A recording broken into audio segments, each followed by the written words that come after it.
Hello guys, welcome to bank B. इस video में हम 18 और 19 जून के जीके से रिलेटेड सभी क्वेश्चंस डिस्कस करेंगे।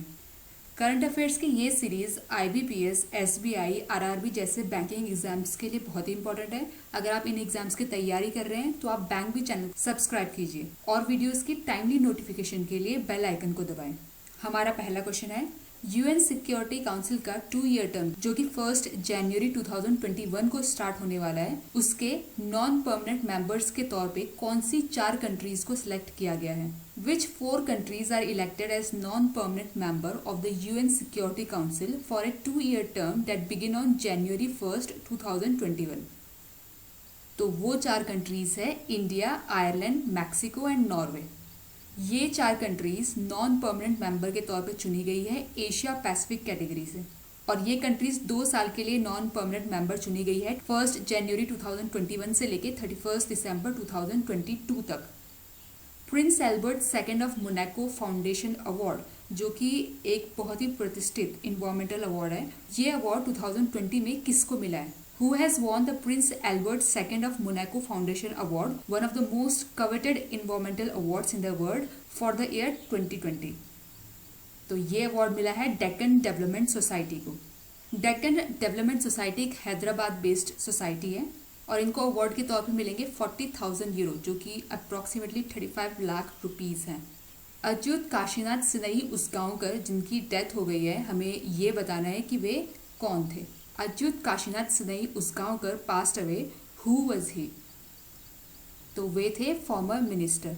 वे महाराष्ट्रवादी गोमंतक पार्टी के लीडर थे, जो कि गोवा की एक पार्टी है, और वे 1977 से लेके 1979 तक गोवा गवर्नमेंट में कैबिनेट मिनिस्टर भी रह चुके हैं। प्रवासी श्रमिकों और ग्रामीण नागरिकों के लिए एम्प्लॉयमेंट के लिए गवर्नमेंट ने एक नई स्कीम शुरू की है। हमें ये बताना है कि इस स्कीम का क्या नाम है। What is the name of the scheme launched to boost livelihood opportunities for the returnee migrant workers and rural citizens? तो उस स्कीम का नाम है गरीब कल्याण रोजगार अभियान। ये स्कीम रिटर्नी माइग्रेंट वर्कर्स और रूरल सिटीजन्स की लाइवलीहुड के लिए है और इसे लॉन्च किया जाएगा बिहार के खगड़िया डिस्ट्रिक्ट से। इंडिया को कोविड-19 से लड़ने के लिए एडिशनल $750 मिलियन लोन कौन देगा? Who has approved an additional $750 million loan to strengthen India's COVID-19 response? तो इंडिया को एडिशनल $750 मिलियन लोन देगा AIIB। आपको कमेंट करके ये बताना है कि AIIB का फुल फॉर्म क्या है और AIIB का हेडक्वार्टर कौन सी जगह पे है। इंस्टीट्यूट फॉर मैनेजमेंट डेवलपमेंट, जिसे कि शॉर्ट फॉर्म में IMD भी कहा जाता है, इसके वर्ल्ड कॉम्पिटिटिवनेस इंडेक्स 2020 के अनुसार इंडिया की रैंक कितनी है? What is India's rank on institute for management development world competitiveness index 2020? तो इंडिया की रैंक है 43rd। 63 नेशन के इस इंडेक्स में फर्स्ट पोजीशन पे है सिंगापुर, सेकंड पे है डेनमार्क, थर्ड पे है स्विट्जरलैंड, फोर्थ पे है नीदरलैंड्स और फिफ्थ पे है हांगकांग। कमर्शियल ड्रोन ओनर्स और ऑपरेटर्स की प्रॉपर्टी डैमेज और बॉडीली इंजरीज के थर्ड पार्टी लायबिलिटी क्लेम को कवर करने के लिए कौन सी नॉन लाइफ इंश्योरेंस कंपनी ने ट्रोपोगो के साथ पार्टनरशिप की है? Which non life insurance company has partnered with Tropogo to offer commercial drone owners and operators third party liability claims cover for property damage and bodily injuries? तो वो non life insurance company है HDFC Ergo. BP statistical review के अनुसार India की 2019 में global energy consumption में कौन सी position है? तो इंडिया की पोजीशन है सेकंड। फर्स्ट पोजीशन पे है चाइना। सेंट्रल रेलवे जोन ने एक न्यूली इनोवेटेड मशीन, जिसका नाम है ATMA, automated ticket checking and managing access machine, इसको कौन से रेलवे स्टेशन पे इंस्टॉल किया है?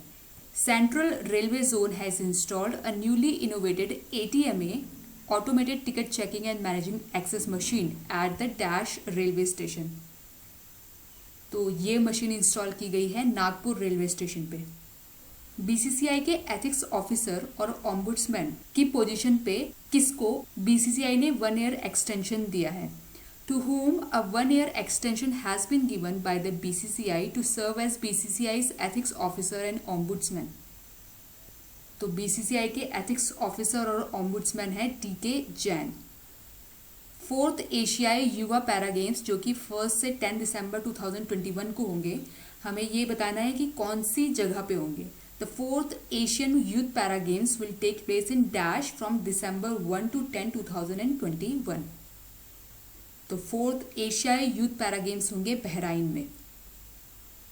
World day to combat desertification and drought जो कि 17 जून को हर साल मनाया जाता है, हमें ये बताना है कि इस साल 2020 में इसकी थीम क्या है। The world day to combat desertification and drought is a United Nations observance each June 17th। What is the theme of this day in 2020?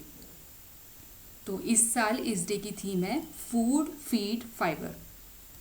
और इसके साथ ही हम ये भी जान लेते हैं कि world day against child labour मनाया जाता है 12 जून को। इंटरनेशनल एल्बिनिज्म अवेयरनेस डे मनाया जाता है 13 जून को।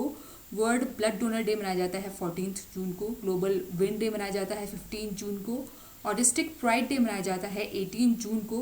सस्टेनेबल गैस्ट्रोनॉमी डे मनाया जाता है 18 जून को। और international day for the elimination of sexual violence in conflict मनाया जाता है 19 जून को। पिछले वीडियो में मैंने क्वेश्चन पूछा था कि world Elder abuse awareness day कौन सी डेट को मनाया जाता है, तो ये मनाया जाता है 15 जून को। इस वीडियो में डिस्कस किए गए सभी क्वेश्चंस की पीडीएफ आपको डिस्क्रिप्शन बॉक्स में लिंक में मिल जाएगी। Thank you for watching this video. अगर आपको वीडियो पसंद आए तो लाइक और शेयर कीजिए और बैंक भी चैनल को सब्सक्राइब कीजिए।